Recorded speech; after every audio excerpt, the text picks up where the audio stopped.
Now, one thing that we do encourage everyone to get that has a saltwater aquarium is a quarantine tank. And most people, to be honest, will only buy a quarantine tank once they've learnt the lesson the hard way. And learning the lesson the hard way can be absolutely devastating, because you either put fish into your aquarium and they die, or you can put fish into the aquarium, potentially introduce a disease, and then kill all the rest of your fish. And this can be absolutely heartbreaking. So fish often have to go through quite an ordeal to get to you, and their immune system is often quite low. And fish cannot handle going up in salinity quickly. Most natural water in the ocean is around 0.024, 0.025.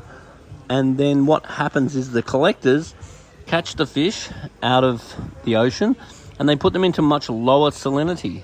And the reason they put them into lower salinity is that means the osmoregulation system that balances the salt in the fish don't have to work as hard. And that means that a lot more energy is available for the immune system. So going down in salinity has a lot of advantages for a fish. But going up in salinity reverses all of those advantages. And it compromises the fish's immune system, takes all the fish's energy, makes the fish a lot more susceptible to disease. So a quarantine tank like this is absolutely perfect.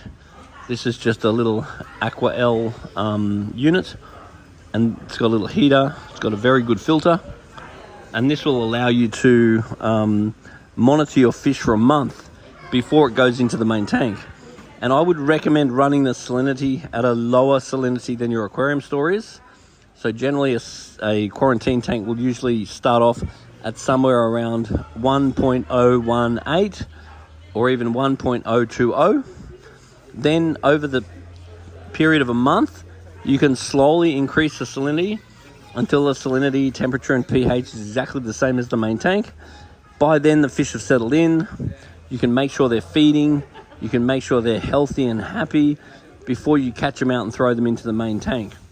That way any stress that the fish have endured during the collection process has been somewhat negated, because you've given the fish time to settle in and build their immune system back. Because it takes several weeks for the fish to get happy and regain their immune system.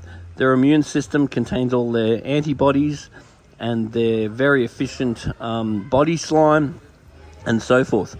So there are other products that really help, such as Voogle, which help to artificially stimulate the immune system of the fish.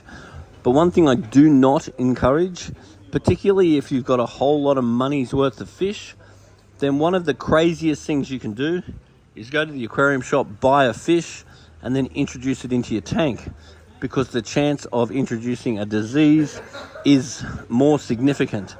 Other things that can help is having a good UV sterilizer on your tank will help a little bit. Even dropping the salinity slightly when you introduce the new fish may help a little bit. Products like Voogle and so forth, and making sure you're feeding high quality foods will help a little bit. Things like cleaner shrimp can help a little bit. But ultimately, pre-quarantining your fish is the absolute best security.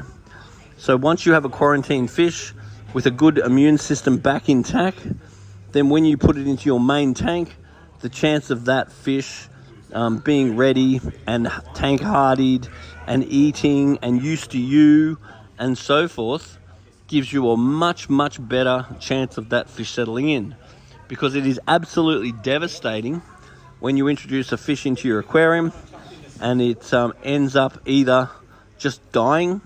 And one of the reasons why it may just die is the osmoregulation system may collapse the immune system of the fish. If you're going from potentially very low salt when the fish is imported up into a full high salt, that can stress the fish significantly. Otherwise, the low immune system of the fish can create a disease and pass on to your other fish. And that is absolutely and totally tragic and can be a very devastating situation. So I really recommend that having any of these style aquariums, particularly if you've got a whole lot of money's worth of fish, it is absolutely not worth it not having a quarantine tank. And you also need to make sure that the quarantine tank is adequate to actually house the fish that you're talking about too.